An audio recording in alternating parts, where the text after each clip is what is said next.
Hey everybody, welcome to this A2 English listening practice video.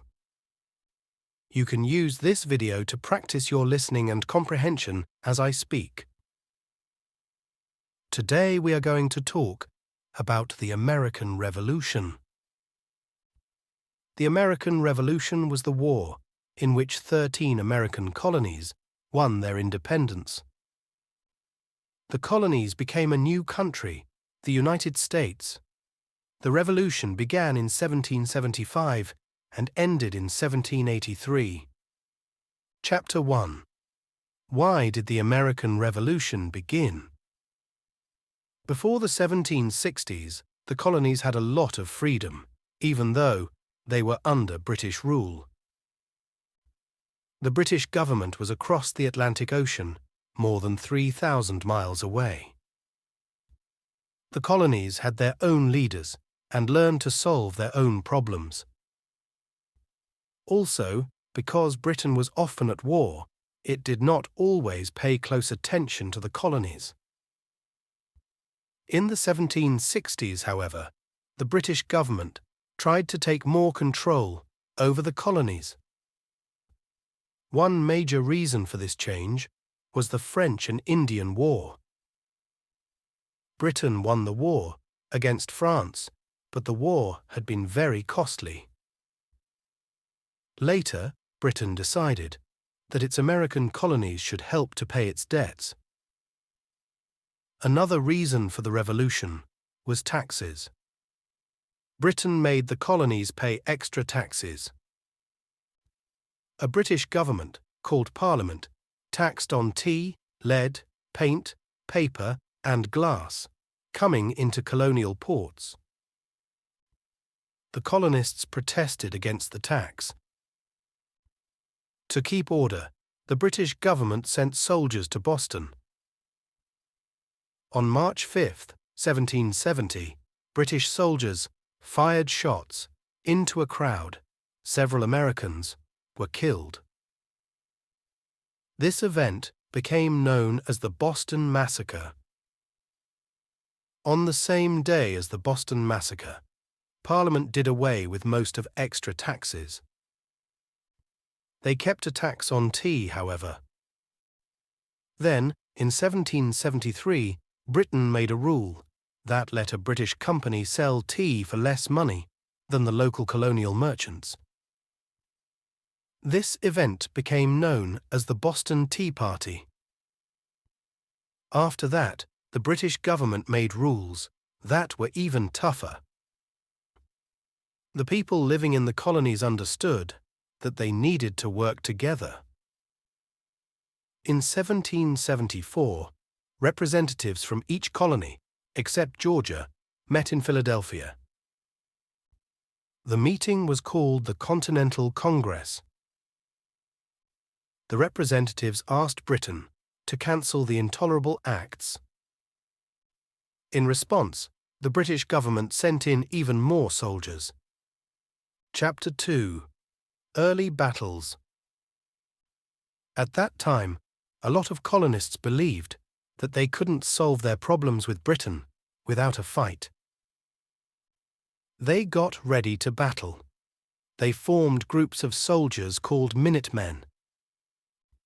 The Minutemen were to be ready to fight at a minute's warning. In April 1775, Britain sent soldiers to take away the colonists' weapons and supplies in Concord, Massachusetts.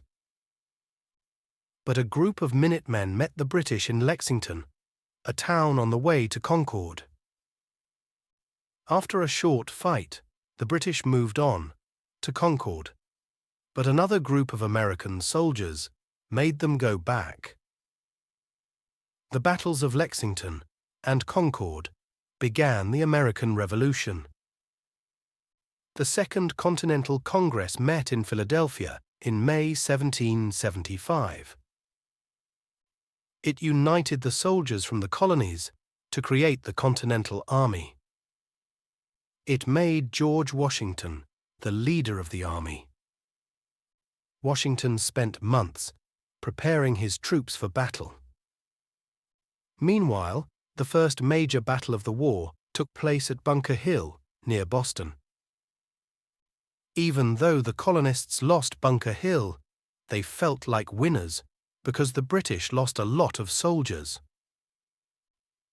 This made the colonists feel more hopeful and motivated. Chapter 3. Fighting for Independence. Before 1776, most colonists did not want to break free from Britain. They only wanted to get Britain to do something about their complaints. But as the fighting continued, more and more colonists became sure that they needed to break away from Britain. On July 4, 1776, the Continental Congress approved the Declaration of Independence. With this document, the 13 colonies became the United States of America. The Americans had a hard time fighting against the bigger British army.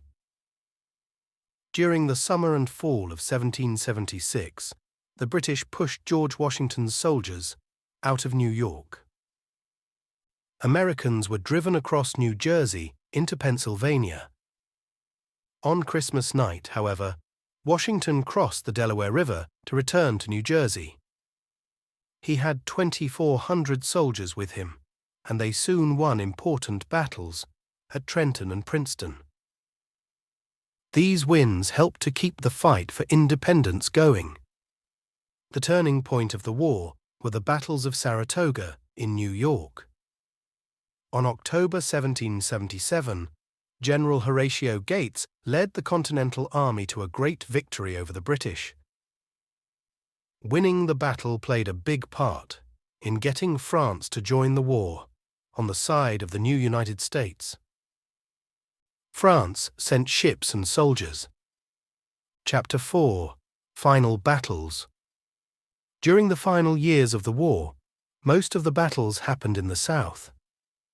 In 1780, the British, led by General Charles Cornwallis, won battles in South Carolina.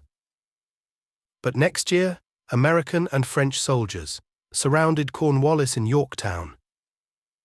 Cornwallis surrendered on October 1781, and that marked the end of the fighting. The peace treaty was signed on September 1783 in Paris. It was called the Treaty of Paris. By signing the treaty, Britain agreed that the United States was an independent country. All right, that's all for today. Leave a comment and tell me what story would you like to hear next time. See you soon.